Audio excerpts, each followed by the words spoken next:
much realistically is the union going to be able to extract in this scenario? I think that's what the union wants to find out, or what the workers want their union to find out. I mean, this is a pretty dramatic example, reminder of the fact that unions are democratic institutions, and clearly the members here, the workers here, need to see more from this company in order to rebuild the trust, I think, that's really been lost between this union and this company over these past years. Trust is an important word as we talk about this. Brian West, the CFO at Boeing, talked about this matter today and specifically the production impact of the strike. Listen to what he said. The strike will impact production and deliveries and operations and will jeopardize our recovery. So our immediate focus is to be laser-like focused on actions to conserve cash, and we will. Sharon, with the relationship in mind between the union and management here, how far do you think the union is willing to go in potentially damaging the company financially? Yeah, I mean, I understand there's sort of a logic to focusing on the effect that the strike, like these past however many hours it's been, is having on the company's future, on the company's financial status right now. But let's remember, a lot has happened to bring Boeing to the point where this kind of strike could have a potentially negative impact.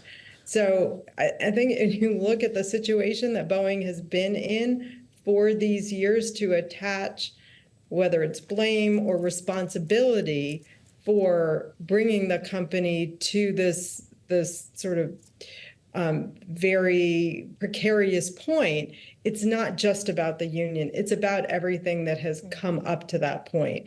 Now, workers want to have a viable company. It doesn't do them any good to have the company pushed beyond the brink. But again, this is where we come back to trust. I think the union, the workers through their union, are trying to find out like what really is within the realm of possibility here, because it seems that they just don't trust completely what is being said across the bargaining table. They have interests that they feel were not met by what Boeing said was their last offer. And I think this is the way that unions test what a company is really about in the midst of negotiations. Well, these negotiations happen against the backdrop of an ongoing presidential election. And Sharon, you know well, having worked with this administration, served on the transition team for the Biden White House, that he has cast himself as the most pro-union president in history. Kamala Harris, the vice president, has indicated on the campaign trail she intends to continue to follow in those footsteps. But how politically should we consider this timing here? Is this actually something that could hurt a pro-union candidate if it has a detrimental impact on one of the most historic American companies that happens to be in a duopoly that controls all of the aircraft we fly on? Right. I mean, I don't think there's anything political about the timing. I mean, this is when their contract expired. This is when they came to a break in negotiation. So I wouldn't read too much into the timing.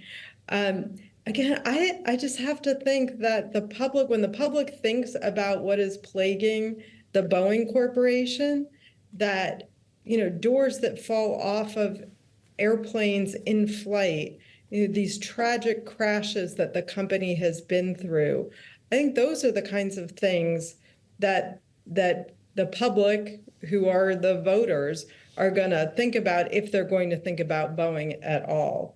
This is not the biggest story about this corporation. And it's also, even as a labor story, I think the union and others are going to make sure people remember the full context of the relationship between this company and their union. Yeah. As you mentioned, there were concessionary contracts in the past, and this was a company that moved production out of its historic home, if we want to talk about it as a historic corporation, for the purpose of evading having to deal with a union.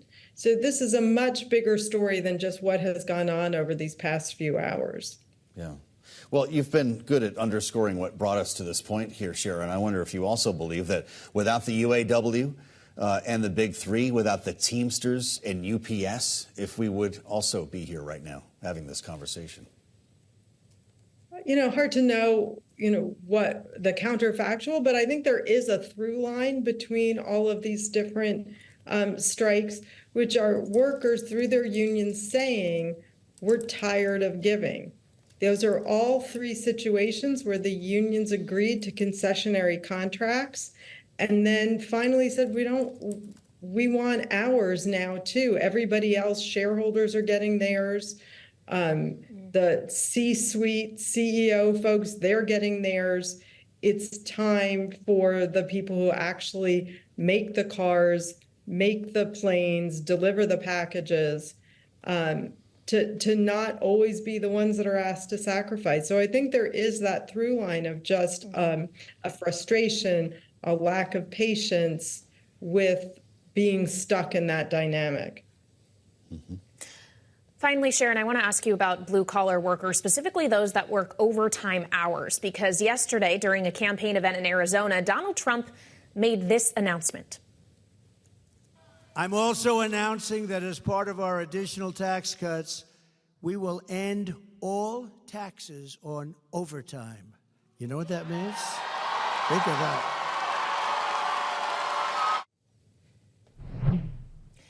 Sharon, as we consider this policy proposal, one of our colleagues, Gregory Cordy, raised with us today the whole notion of overtime being paid time and a half was in part trying to avoid potentially losing jobs if you just have the same worker working longer hours. Does this kind of policy, not taxing those overtime hours, risk the same kind of economic dynamic?